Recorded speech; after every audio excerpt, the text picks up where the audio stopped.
Hello everyone, L21 here. We have just finished registering the truck and we just finished running all of our errands and we are on our way home from running our last errand, and it is quite hot outside. So right now it's 93 degrees right now, which is our relatively normal weather here in Mississippi. The truck has been running like a champ. It sat at,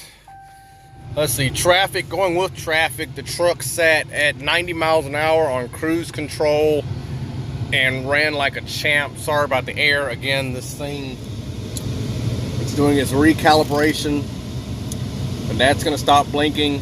The fan's going to go down. You won't hear it anymore as soon as that stops blinking. I think the AC is going to stay on though, because I have it on max.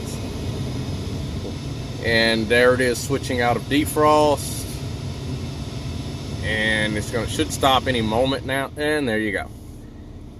And I now have fan control.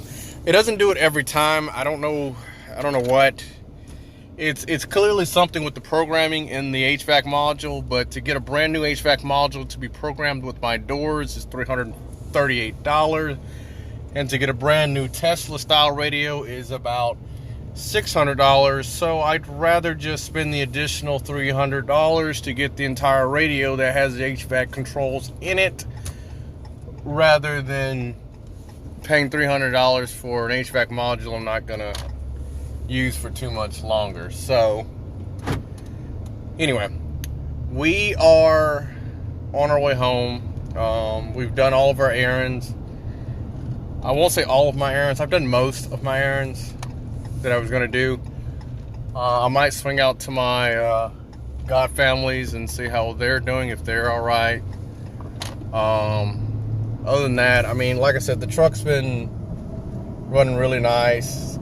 The transmission temp's a little high from what I'm used to. There isn't anything wrong. It's just higher than what I'm used to. Transmission temp's running 188. I mean, it's only 11 degrees higher than what I'm used to.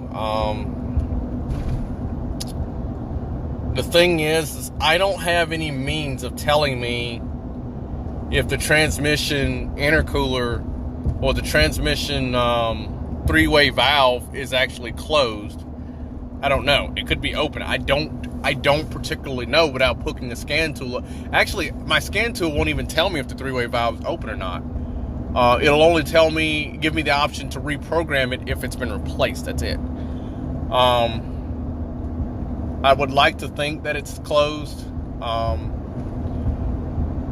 To be honest with you, I would like to think that it's closed as long as the transmission temperatures are running lower than what the engine's coolant temperature is. The coolant temperature is running 200 degrees and I'm running 188, so I can only think that the valve is closed. Otherwise I'd be running 200 easy on my coolant for the transmission. Well, that's right, the coolant for the transmission. Yes, I am saying that right, the coolant for the transmission. The engine coolant also is shared with the transmission to heat the transmission fluid.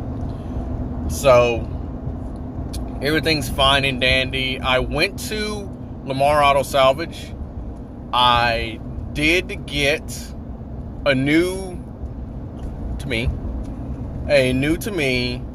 handle for the cooler, for the floor storage compartment that are basically coolers. And I also got a brake tensioner, which now I have to swing by the dealership and see if my cable came in for the brake, so I can replace and I'll have parking brakes again. Cha-ching. But essentially, my issue is that I'm going to really have at the moment is, so here's the thing, the tensioner itself uses the driver's side parking brake to hold the tensioner in place, and uses the passenger side tensioner to basically regulate the whole tensioner assembly. So without a new parking brake cable for the passenger side, for the driver's side, the tensioner won't work properly anyway. Well, technically I'm sort of. If I over tighten the tensioner, I could only have the passenger side parking brake, but you know, normal tension, I would be able to do that.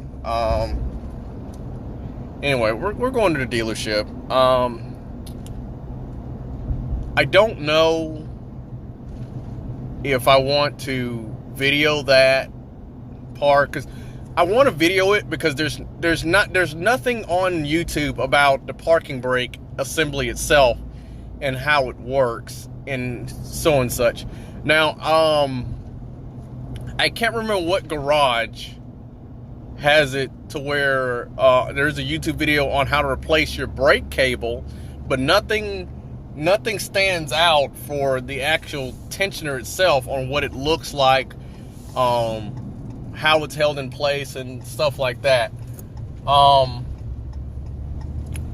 But what we will do is we will attempt to, I'll put it this way, if I find my camera, I will videotape it, or I will video it. To be honest with you, I'm watching these people in front of me that have this convertible. Wow, you just missed an entrance. You are seriously messed up in the head. But I don't think I could have a convertible. One, the additional mechanical failures that you can have, and two, yeah, we're at the Dodge dealership. We're here. But also, yes, a convertible is nice, but not when it's sunny. That is a really sexy truck. Now I have to park my base model ST Ram next to this SLT. No, it's a sport. It's a sport. It's got colored bumpers. It's a sport. My truck looks so basic next to this thing. Look at it. Just look at it. And then just think about what mine looks like.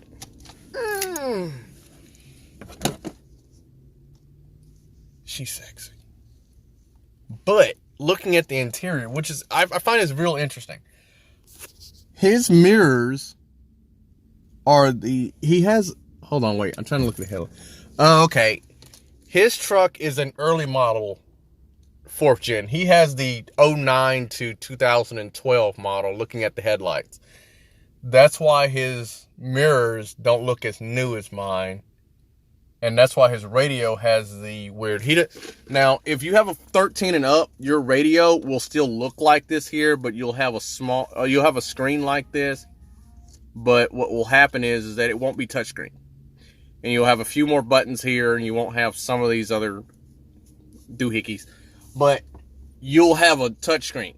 That truck over there does not have that. It's got the dual knobs, the really base model. So essentially, even though that's a sport model Ram with the colored bumpers, the radio and interior components inside of that truck is what a base model would have for that. So there's really no difference in interior for the sport and the base model when it comes to those years. You have to actually spec out the early model. Was it late model? The early model 4th gen Rams, you have to spec them out to be able to get the good radios in it, or the decent looking radios in it, instead of looking like something you got a Ford Fusion. On the late model 4th gens, you get something that looks like it's actually not base, even though it is base. If you want the touchscreen, you have to spec it out for it. But I want the Tesla style, so I'm going to have to dig into my pocket. The thing is, when I went to go register the truck, the lady told me at the end of calculating everything out, before she even told me, she told me exact words, and I quote, "All right, we're going to have to dig into your pocket, and it's going to be $817. Well, that's reassuring when you first start out the conversation with, we're going to have to dig into your pocket, isn't it? So we're going to go in here. We're going to get our parking brake and get out of this. Well, I want to say get out of this hot sun, but Jesus Christ, we got to change the parking brake, don't we?